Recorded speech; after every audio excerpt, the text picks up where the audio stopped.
Hai semua, salam sejahtera Malaysia. Selamat datang ke channel Fels Lifestyle.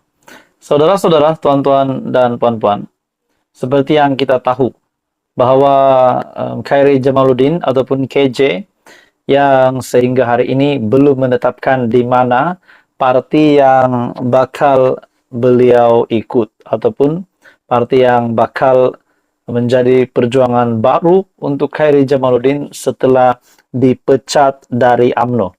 Nah, tuan-tuan dan puan-puan semua, sebelum ini kita juga mendengar spekulasi KJ ditawarkan oleh PN dan pada akhirnya KJ akan bertanding pada PRN akan datang di Selangor. Nah, jadi banyak kabar angin ataupun desas-desus.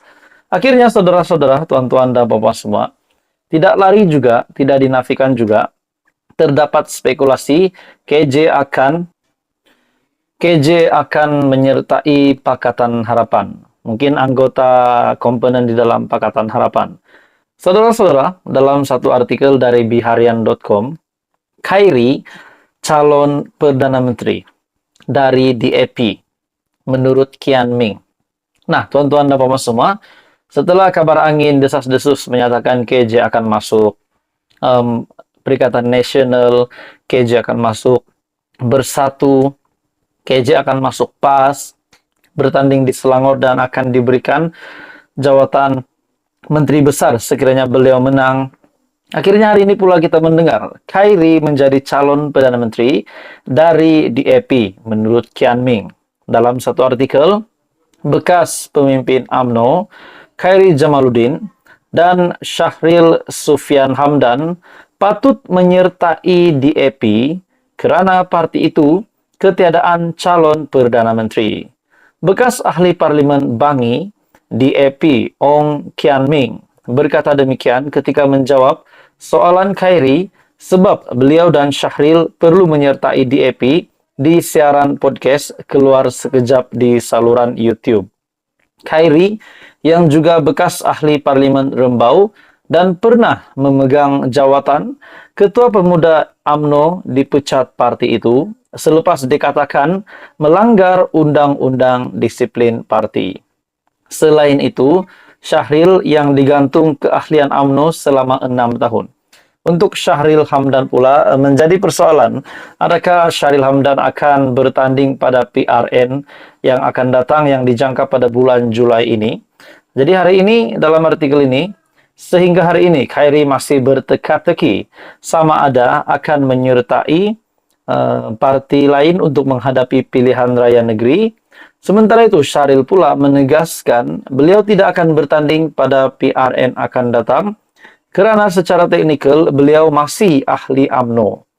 Menerusi siaran podcast sama, Syahril berkata beliau yakin 99% untuk tidak terbabit dengan PRN.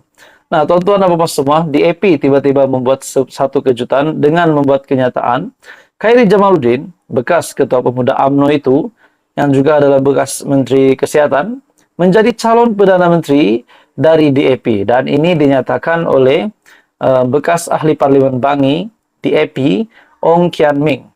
Jadi tuan-tuan dan puan-puan semua, persoalannya adakah Khairi Jamaluddin benar-benar mungkin akan menyertai Perikatan Nasional sebab terlebih dahulu kita juga mendengar sebelum ini gerakan pun telah menawarkan Khairi Jamaluddin untuk masuk dalam parti di dalam anggota komponen di dalam Perikatan Nasional. Nah, hari ini pula DAP tampil dengan kenyataan Khairi menjadi calon PM dari DAP. Nah, apa komen Anda tuan-tuan dan puan-puan? Teruskan bersama di dalam channel ini untuk info yang seterusnya. Info padu, info hangat disediakan di dalam channel ini. Jangan lupa tekan butang like, share, dan subscribe. Halo semua, salam sejahtera Malaysia. Selamat datang ke channel Fels Lifestyle. Saudara-saudara, tuan-tuan dan puan-puan, kita digemparkan sebelum ini dengan beberapa keputusan semasa pilihan raya umum ke-15 tahun lepas pada November, pada 19 November kalau saya tak silap. Kita digemparkan setelah keputusan pilihan raya umum ke-15 diumumkan, akhirnya ada beberapa parlimen yang kononnya tidak sah kemenangannya lah, ada petition difilekan lah. Jadi, yang terkini tuan-tuan dan puan-puan semua, Ini pasti jadi kejutan besar kepada seluruh Perikatan Nasional, ataupun mungkin menjadi berita buruk kepada seluruh kepimpinan Perikatan Nasional, Bersatu dan juga PAS sendiri, disebabkan Bersatu dan PAS adalah parti ataupun anggota komponen di dalam gabungan Parti Perikatan Nasional. Dalam satu keputusan mahkamah ini pasti menggemparkan Presiden Hadi Awang, Presiden PAS sendiri, dan juga Presiden Bersatu yaitu Tan Sri Muhyiddin Yassin sebagai pengurus CPN. Dalam satu artikel dari biharian.com, Mahkamah Persekutuan perintah petition pilihan raya Masjid Tanah Kemaman dibicarakan. Nah, adakah ini akan menyebabkan kerusi di Masjid Tanah dan juga di Kemaman? Kalau saya tak silap, kerusi Parlimen Masjid Tanah adalah Mas Ermiyati dari Bersatu, dan juga Kemaman pula, ahli Parlimen Kemaman adalah dari PAS sendiri. Nah, kedua-duanya adalah daripada Perikatan Nasional. Dalam artikel ini, Mahkamah Persekutuan memerintahkan dua petition pilihan raya yang difailkan untuk mencabar keputusan PRU 15 bagi Parlimen Masjid Tanah dan Kemaman dikembalikan ke Mahkamah Tinggi untuk perbicaraan penuh. Panel 3 hakim diketuai Ketua Hakim Negara Tun Tengku Maimun Tuan Mat membenarkan rayuan yang dikemuka oleh calon Barisan Nasional dan pengundi dari Parlimen Kemaman supaya mahkamah mendengar perbicaraan penuh petisyen berkenaan. Tengku Maimun yang mengetuai panel terdiri daripada Hakim Mahkamah Persekutuan Datuk Seri Hasna Muhammad Hashim dan Datuk Nordin Hassan mendengar kedua-dua rayuan itu. Petisyen pilihan raya yang difailkan calon BN bagi Parlimen Masjid Tanah, Abdul Hakim Abdul Wahid dan pengundi Parlimen Kemaman, Wan Muhammad Hisham Wan Abdul Jalil, masing-masing dibatalkan oleh Mahkamah Pilihan Raya Melaka dan Mahkamah Pilihan Raya Terengganu pada 7 Februari dan 12 Februari lalu.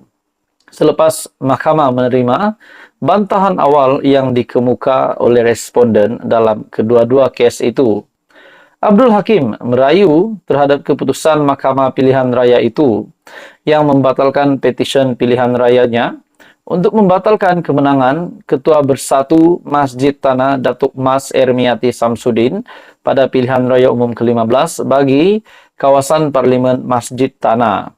Sementara itu, Wan Muhammad Hisham merayu terhadap keputusan Mahkamah Pilihan Raya yang membatalkan petisyen pilihan rayanya untuk membatalkan keputusan pilihan raya bagi kawasan Parlimen Kemaman yang dimenangi oleh Sheikh alias Hamid daripada PAS. Dalam keputusan mahkamah, Tengku Maimun berkata, pleading dalam petisyen pilihan raya bagi kedua-dua kes mencukupi. Mahkamah menetapkan 5 Mei untuk sebutan bagi petisyen pilihan raya Abdul Hakim di Mahkamah Pilihan Raya di Melaka dan 8 Mei untuk sebutan petisyen pilihan raya Wan Muhammad Hisham di Mahkamah Pilihan Raya di Terengganu.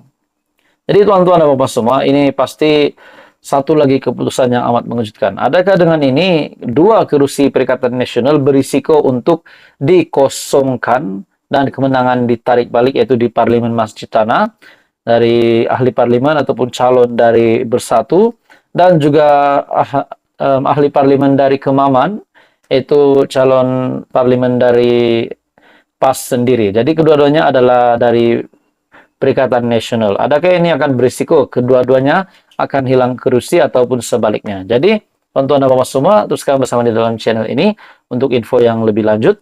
Info paduh, info hangat disediakan di dalam channel ini. Jangan lupa tekan butang like, share, dan subscribe.